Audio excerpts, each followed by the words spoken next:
Bugün Diyarbakır 2. olağan il kongremizi gerçekleştirmek üzere Diyarbakır'da bulunuyoruz.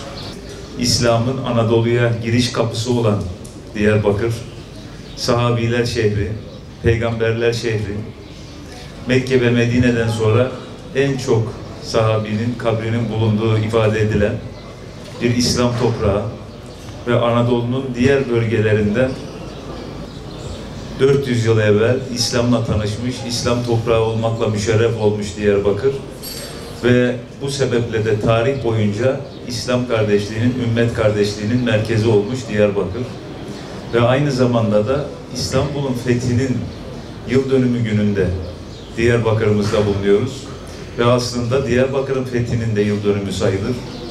27 Mayıs, bugün 29 Mayıs.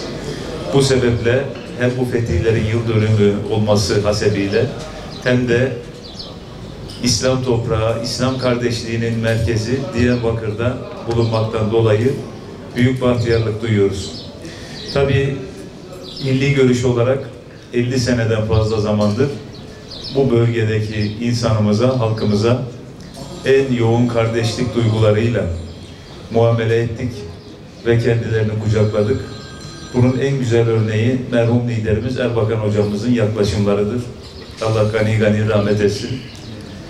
Kendisi bölge insanını batıdaki insandan hiçbir zaman ayırt etmedi. Tam bir kardeşlik mantığıyla bölge insanına yaklaştı, kucakladı ve bölge insanının derdiyle dertlendi, haklarını savundu. Hatta bu hakları savunurken tarihi Bingöl konuşmasında kullanmış olduğu ifadelerden dolayı ceza aldı.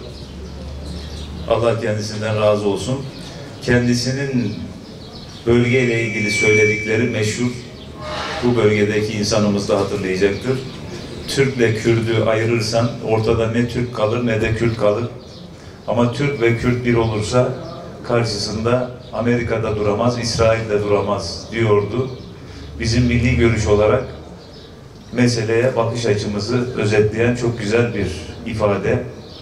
Biz de aynen Erbakan hocamız gibi bölge insanını milli görüş olarak yeniden Refah Partisi olarak kucaklamak için geldik. Bölgede adaletin, refahın, huzur ve barışın hakim olması, kul haklarının teminat altına alınması maksadıyla çalışmalarımızı yürütüyoruz. Ve inşallah Erbakan hocamızı bölge insanı nasıl bağrına bastıysa bizleri de inşallah bağrına basmaktadır. Bunu da görüyoruz. Büyük bir ilgi ve teveccühe mazhar oluyoruz. Bundan dolayı da büyük bahtiyarlık yaşıyoruz.